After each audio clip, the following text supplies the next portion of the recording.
Olá, queridos irmãos.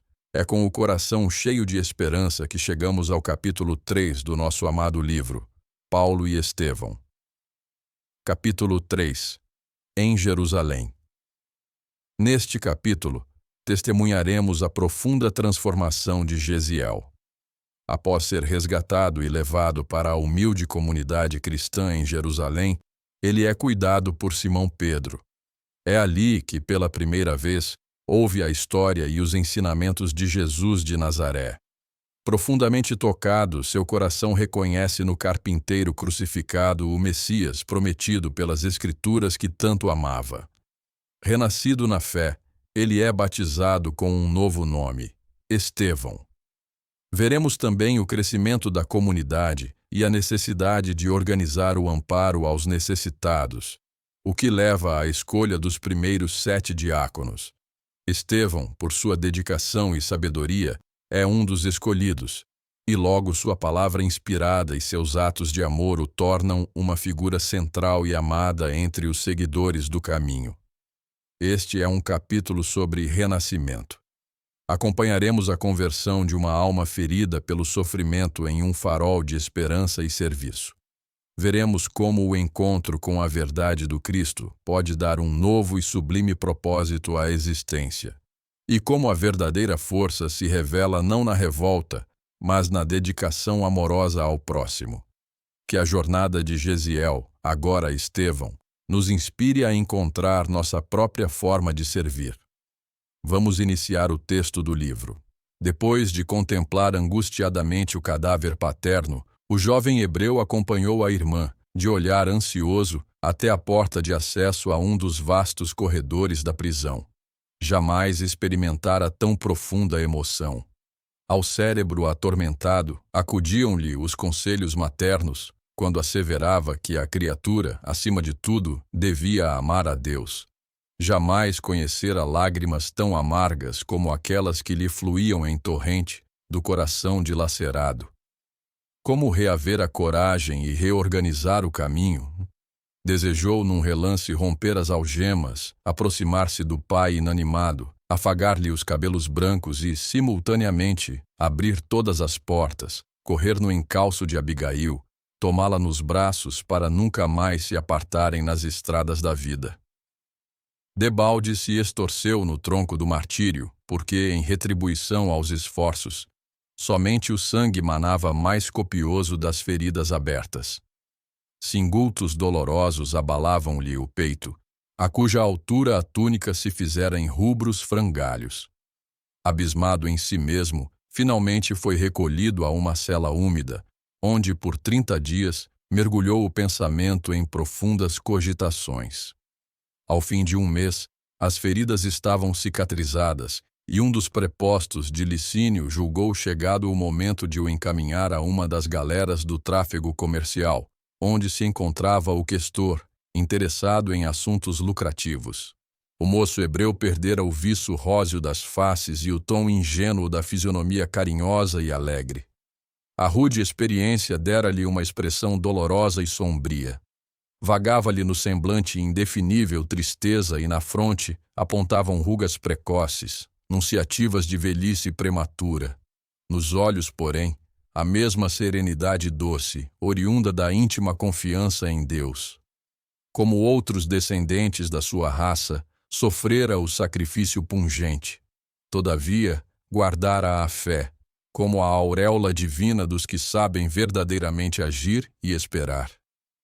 O autor dos Provérbios recomendara, como imprescindível, a serenidade da alma em todas as flutuações da vida humana, porque dela procedem as fontes mais puras da existência, e Gesiel guardara o coração.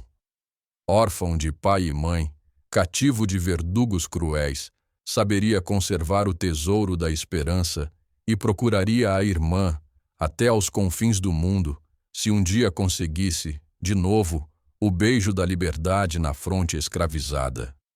Seguido de perto por sentinelas impiedosas, qual se fora um vagabundo vulgar, cruzou as ruas de Corinto até o porto, onde o internaram no porão infecto de uma galera adornada com o símbolo das águias dominadoras. reduzido à mísera condição de condenado a trabalhos perpétuos, enfrentou a nova situação cheio de confiança e humildade. Foi com admiração que o feitor Lisipo anotou-lhe a boa conduta e o esforço nobre e generoso. Habituado a lidar com malfeitores e criaturas sem escrúpulos, que não raro requeriam a disciplina do chicote, surpreendeu-se ao reconhecer no moço hebreu a disposição sincera de quem se entregava ao sacrifício, sem rebeldias e sem baixeza.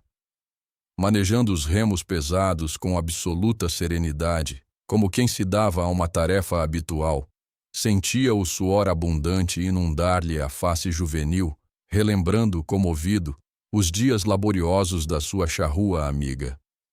Em breve, o feitor reconhecia nele um servo digno de estima e consideração, que soubera impor-se aos próprios companheiros com o prestígio da natural bondade que lhe transbordava d'alma.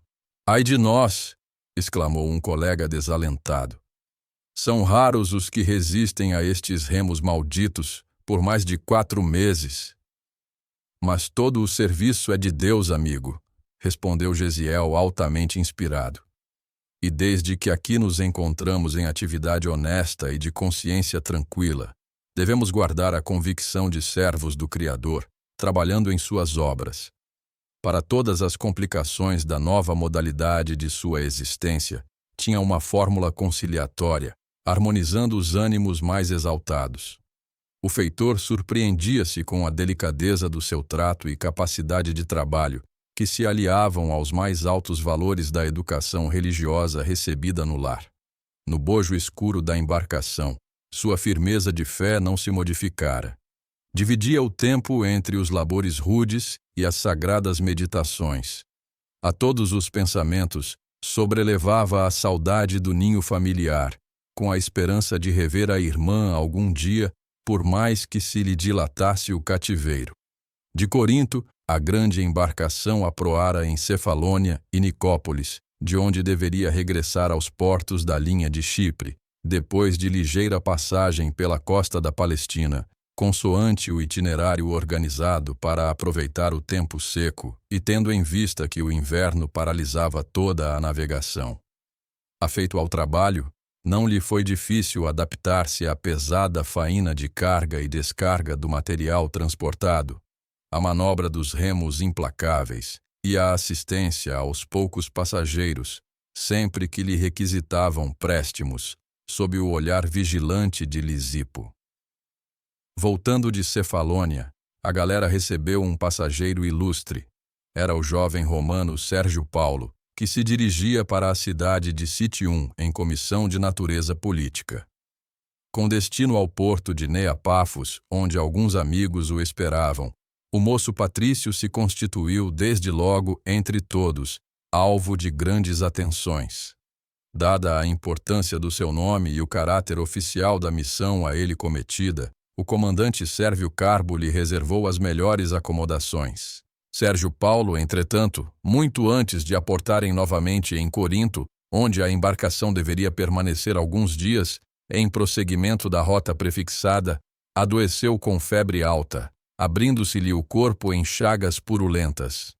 Comentava-se à Sorrelfa que nas cercanias de Cefalônia graçava uma peste desconhecida. O médico de bordo não conseguiu explicar a enfermidade e os amigos do enfermo começaram a retrair-se com indisfarçável escrúpulo. Ao fim de 3 dias, o jovem romano achava-se quase abandonado. O comandante, preocupado por sua vez com a própria situação e receoso por si mesmo, chamou Lisipo, pedindo-lhe que indicasse um escravo, dos mais educados e maneirosos, capaz de incumbir-se de toda a assistência ao passageiro ilustre. O feitor designou Gesiel, incontinente, e, na mesma tarde, o moço hebreu penetrou no camarote do enfermo, com o mesmo espírito de serenidade que costumava testemunhar nas situações mais díspares e arriscadas. Sérgio Paulo tinha o leito em desalinho. Não raro, levantava-se de súbito no auge da febre que o fazia delirar, pronunciando palavras desconexas e agravando com o movimento dos braços as chagas que sangravam em todo o corpo. Quem és tu? Perguntou o doente em delírio, logo que enxergou a figura silenciosa e humilde do jovem de Corinto. Chamo-me Gesiel, o escravo que vos vem servir. E a partir daquele momento, consagrou-se ao enfermo com todas as reservas da sua afetividade. Com a permissão dos amigos de Sérgio, utilizou todos os recursos de que podia dispor a bordo, imitando a medicação aprendida no lar. Dias seguidos e longas noites, velou à cabeceira do ilustre romano, com devotamento e boa vontade. Banhos, essências e pomadas eram manipulados e aplicados com extrema dedicação, como se estivesse a tratar um parente íntimo e muito caro. Nas horas mais críticas da enfermidade dolorosa, falava-lhe de Deus. Recitava trechos antigos dos profetas que trazia de cor, cumulando-o de consolações e carinho fraternal. Sérgio Paulo compreendeu a gravidade do mal que afastara os amigos mais caros, e no convívio daqueles dias, afeiçoou-se ao enfermeiro humilde e bom. Depois de alguns dias em que Gesiel conquistara plenamente a sua admiração e o seu reconhecimento, pelos atos de inexcedível bondade, o doente entrou em rápida convalescença, com manifestações de geral alegria. E contudo, na véspera de regressar ao porão abafado, o jovem cativo apresentou os primeiros sintomas da moléstia desconhecida que graçava em Cefalônia. Após entender-se com alguns subordinados de categoria, o comandante chamou a atenção do patrício, já quase restabelecido, e lhe pediu aprovação para o projeto de lançar o jovem ao mar. Será preferível envenenar os peixes antes que afrontar o perigo do contágio e arriscar tantas vidas preciosas, esclarecia Sérvio Carbo com um malicioso sorriso. O patrício refletiu um instante e reclamou a presença de Lisipo, entrando os três a tratar do assunto. Qual a situação do rapaz? Perguntou o romano com interesse. O feitor passou a esclarecer que o jovem hebreu lhe viera com outros homens capturados por Licínio Minúcio, por ocasião dos últimos distúrbios da Acaia. Lisipo, que simpatizava extremamente com o moço de Corinto, procurou pintar com fidelidade a correção da sua conduta, suas maneiras distintas, a benéfica influência moral que ele exercia sobre os companheiros muitas vezes desesperados e insubmissos. Depois de longas considerações, Sérgio ponderou com profunda nobreza. Não posso admitir que Gesiel seja atirado ao mar com a minha aquiescência. Devo a esse escravo uma dedicação que equivale à minha própria vida. Conheço Licínio, e, se necessário, poderei esclarecê-lo mais tarde sobre esta minha atitude. Não duvido que a peste de Cefalônia esteja trabalhando o seu organismo, e por isso mesmo é que lhes peço a cooperação necessária, a fim de que esse jovem fique liberto para sempre. Mas isso é impossível, exclamou Sérvio reticenciosamente. Por que não? Revidou o romano. Em que dia atingiremos o porto de Jope? Amanhã, à noitinha. Pois bem, espero que vocês não se oponham aos meus planos, e tão logo alcancemos o porto levarei Gesiel num bote até as margens, pretextando o ensejo de exercício muscular que preciso recomeçar. Aí então lhe daremos liberdade. É um feito que se me impõe, em obediência aos meus princípios. Mas, senhor, obtemperou o comandante indeciso, não aceito quaisquer restrições, mesmo porque Licínio Minúcio é um velho camarada de meu pai. E continuou depois de refletir um momento. Não ias atirar o rapaz ao fundo do mar? Sim, pois faze constar nos teus apontamentos que o escravo Gesiel, atacado de mal desconhecido, contraído em Cefalônia, foi sepultado no mar, antes que a peste contagiasse os tripulantes e passageiros. Para que o rapaz não se comprometa, instruí-lo-ei a respeito, dando-lhe umas tantas ordens terminantes. Além disso, noto-o bastante enfraquecido para resistir com êxito às crises culminantes da moléstia ainda em começo. Quem poderá garantir que ele resistirá? Quem sabe morrerá ao abandono, no segundo minuto de liberdade? O comandante e o feitor trocaram um olhar inteligente, de implícito acordo mútuo. Depois de longa pausa, Sérvio concordou, dando-se por vencido. Está bem, Seja. O moço patrício estendeu a mão aos dois e murmurou: por este obséquio ao meu dever de consciência, poderão sempre dispor em mim de um amigo. Daí a instantes, Sérgio acercou-se do jovem, semi-adormecido junto do seu camarote e já tomado da febre em começo de explosão, dirigindo-lhe a palavra com delicadeza e bondade. Gesiel, desejarias voltar à liberdade? Ó Senhor! Exclamou o jovem, reanimando o organismo com um raio de esperança. Quero compensar a dedicação que me dispensaste nos longos dias da minha enfermidade. Sou vosso escravo, Senhor, nada me deveis. Ambos falavam o grego e, refletindo subitamente na situação de futuro, o patrício interrogou: sabes o idioma comum da Palestina? Sou filho de israelitas que me ensinaram a língua materna nos mais verdes anos. Então não te será difícil recomeçar a vida nessa província. E medindo as palavras, como se temesse alguma surpresa contrária aos seus projetos, acentuou: Gesiel, não ignoras que te encontras enfermo, talvez tão gravemente quanto eu, há alguns dias. O comandante, atento à possibilidade de um contágio geral, dada a presença de numerosos homens a bordo, pretendia lançar-te ao mar. Contudo, amanhã de tarde chegaremos a Jope, e hei de valer-me dessa circunstância para devolver-te a vida livre. Não desconheces, todavia, que, assim procedendo, estou a infringir certas determinações importantes que regem os interesses de meus compatriotas. E é justo pedir-te sigilo do meu feito. Sim, senhor, respondeu o rapaz extremamente abatido, tentando com dificuldade coordenar as ideias. Sei que dentro em pouco a enfermidade assumirá graves proporções, prosseguiu o benfeitor. Dar-te-ei a liberdade, mas só o teu Deus poderá conceder-te a vida. Entretanto, caso te restabeleças, deverás ser um novo homem, com um nome diferente. Não desejo ser inculpado de traidor dos meus próprios amigos e devo contar com a tua cooperação. Obedecer-vos-ei em tudo, Senhor. Sérgio lançou-lhe um olhar generoso e terminou: tomarei todas as providências. Dar-te-ei algum dinheiro para atenderes às primeiras necessidades e vestirás uma de minhas velhas túnicas. Mas, tão logo seja possível, vai-te de Jope para o interior da província. O porto está sempre cheio de marinheiros romanos, curiosos e maleficentes. O enfermo fez um gesto de agradecimento, enquanto Sérgio se retirava para atender ao chamado de alguns amigos. No dia imediato à hora esperada, o casario palestinense estava à vista, e quando luziam os primeiros astros da noite, pequeno batel aproximava-se de local silencioso das margens, tripulado por dois homens cujos vultos se perdiam na sombra.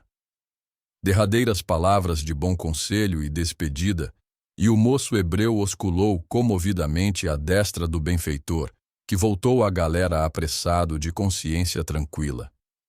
Mal não dera os primeiros passos, Gesiel sentou-se premido pelas dores gerais que lhe tomavam todo o corpo e pelo abatimento natural, consequente à febre que o consumia. Ideias confusas dançavam-lhe no cérebro.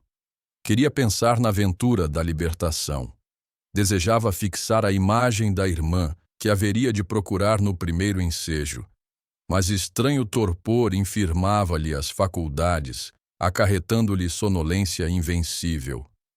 Olhou, indiferente, as estrelas que povoavam a noite refrescada pelas brisas marinhas. Reparou que havia movimento nas casas próximas, mas deixou-se ficar inerte no matagal a que se recolhera junto da praia. Pesadelos estranhos dominaram-lhe o repouso físico, enquanto o vento lhe acariciava a fronte febril. De madrugada, acordou ao contacto de mãos desconhecidas, que lhe revistavam atrevidamente os bolsos da túnica. Abrindo os olhos, estremunhado, notou que os primeiros clarões da alvorada listravam os horizontes. Um homem de fisionomia sagaz inclinava-se para ele, procurando alguma coisa, com ansiedade que o moço hebreu adivinhou de pronto, convencido de haver topado um desses malfeitores comuns, ávidos da bolsa alheia.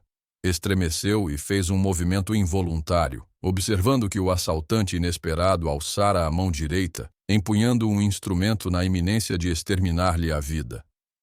"Não me mates, amigo", balbuciou com voz trêmula. A essas palavras, ditas comovedoramente, o meliante susteve o golpe homicida. "Dar-vos-ei todo o dinheiro que possuo", rematou o rapaz com tristeza. E, vasculhando a algibeira em que guardara o escasso dinheiro que lhe dera o patrício, tudo entregou ao desconhecido, cujos olhos fulguraram de cobiça e prazer. Num relance, aquela fisionomia contrafeita transformava-se no semblante risonho de quem deseja aliviar e socorrer. "Oh, sois excessivamente generoso", murmurara, apossando-se da bolsa recheada. "O dinheiro é sempre bom", disse Gesiel, "quando com ele podemos adquirir a simpatia ou a misericórdia dos homens." O interlocutor fingiu não perceber o alcance filosófico daquelas palavras e asseverou: "Vossa bondade, entretanto, dispensa o concurso de quaisquer elementos estranhos para a conquista de bons amigos. Eu, por exemplo, dirigia-me agora para o meu trabalho no porto, mas experimentei tanta simpatia pela vossa situação que aqui estou para quanto vos preste. Vosso nome? Irineu de Crotona, para vos servir", respondeu o interpelado, visivelmente satisfeito com o dinheiro que lhe refertava o bolso. "Meu amigo", exclamou o rapaz extremamente enfraquecido, "estou enfermo e não conheço esta cidade, de modo a tomar qualquer resolução. Podeis indicar-me algum albergue ou alguém que me possa prestar a caridade de um asilo?" Irineu esboçou uma face de fingida piedade e respondeu: "Pesa-me nada ter para colocar à disposição de vossas necessidades, e também não sei onde possa existir um abrigo adequado para receber-vos como se faz preciso. A verdade é que, para a prática do mal, todos estão prontos, mas para fazer o bem." Depois, concentrando-se por momentos, acrescentou: "Ah, agora me lembro. Conheço umas pessoas que vos podem auxiliar. São os homens do caminho." Mais algumas palavras e Irineu prontificou-se a conduzi-lo ao conhecido mais próximo, amparando-lhe o corpo enfermo e vacilante. O sol caricioso da manhã começava a despertar a natureza com os seus raios quentes e confortadores. Feita a reduzida caminhada por um atalho agreste, sustido pelo meliante arvorado em benfeitor, Gesiel parava à porta de uma casa de aparência humilde. Irineu entrou e de lá regressou com um homem idoso, de semblante agradável, que estendeu a mão cordialmente ao moço hebreu, dizendo: "De onde vens, irmão?" O rapaz admirou-se de tanta afabilidade e delicadeza num homem a quem via pela primeira vez, porque lhe dava o título familiar, reservado ao círculo mais íntimo dos que nasciam sob o mesmo teto. "Por que me chamais irmão, se não me conheceis?" interrogou comovido, mas o interpelado, renovando o sorriso generoso, acrescentava: "Somos todos uma grande família em Cristo Jesus." Gesiel não compreendeu. Quem seria aquele Jesus? Um novo Deus para os que desconheciam a lei?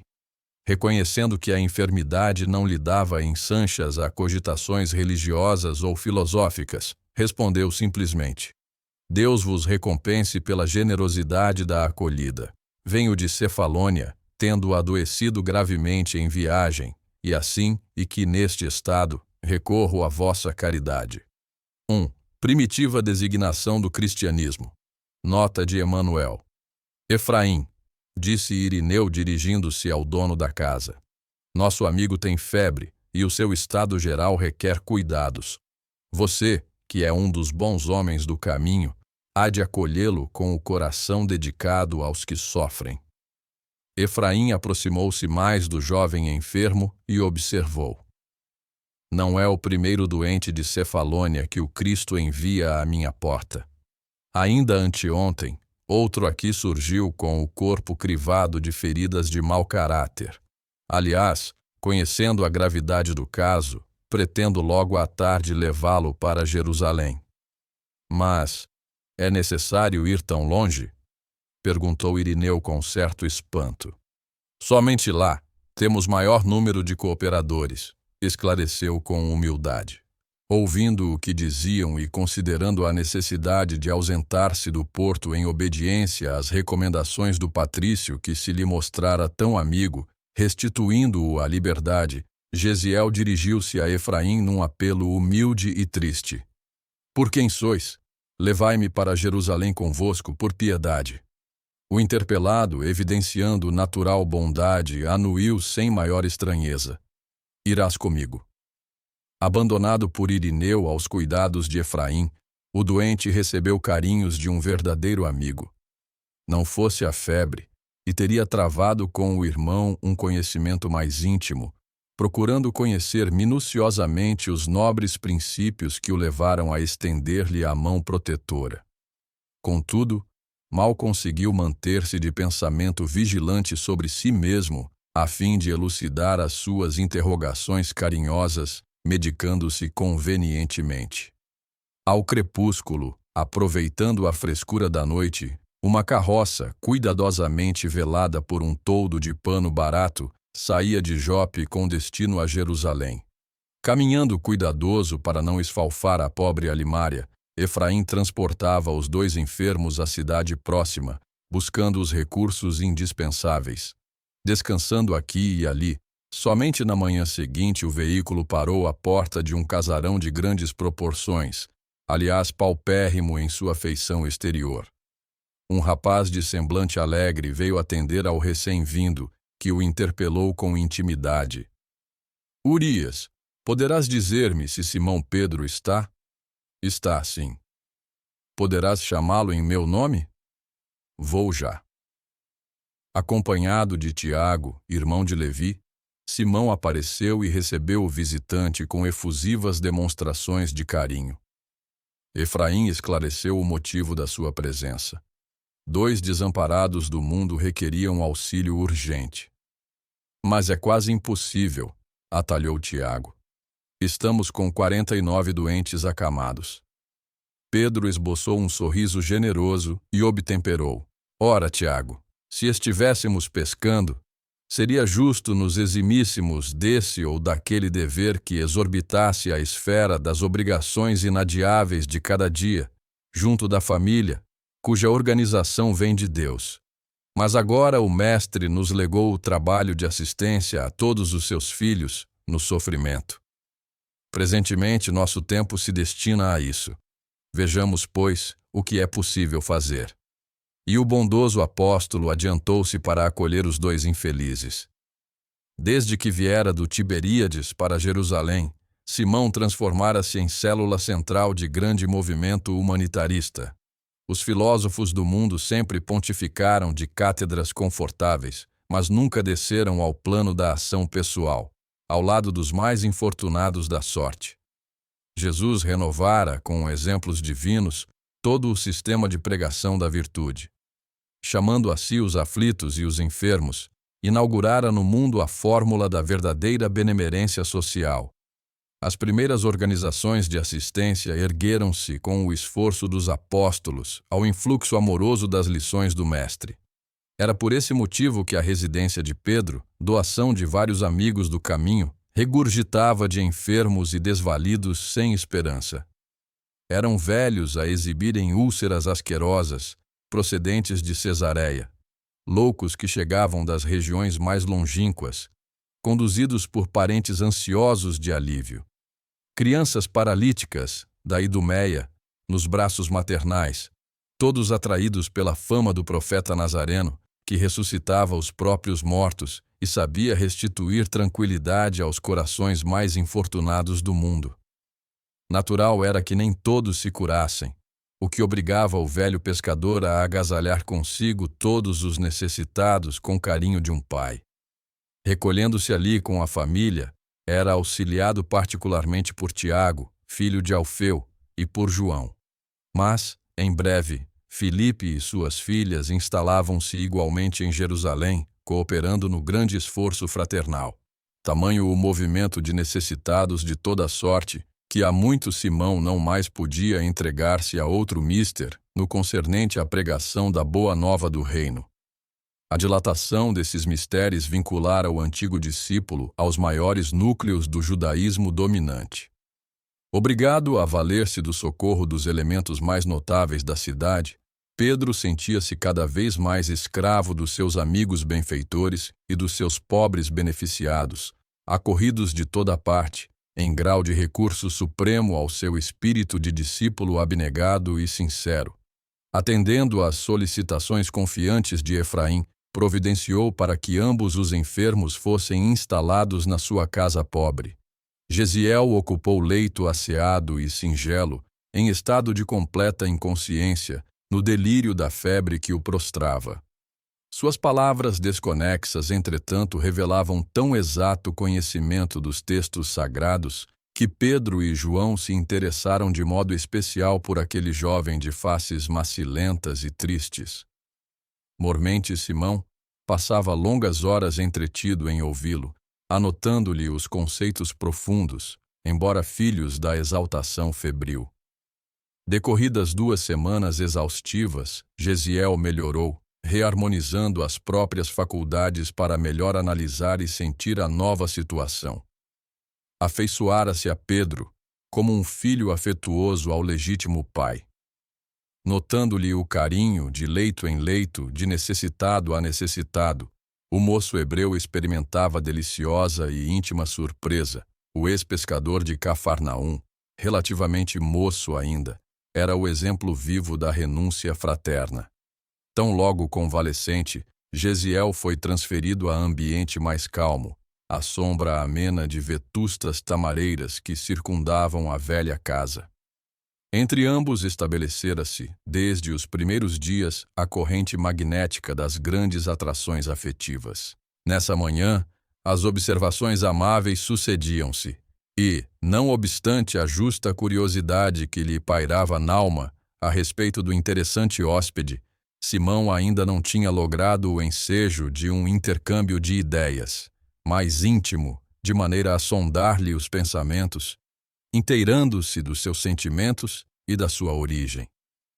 Que o exemplo de serviço e dedicação de Estevão nos ilumine, mostrando que no amparo ao próximo encontramos a nossa própria cura e o caminho para mais perto do Mestre. Como nos ensina o amado Chico Xavier, o trabalho no bem é a bússola que nos aponta o caminho da felicidade. Esperamos vocês para o próximo capítulo. Deixem nos comentários como o ato de servir já transformou a vida de vocês, para que juntos possamos espalhar essa mensagem de amor em ação.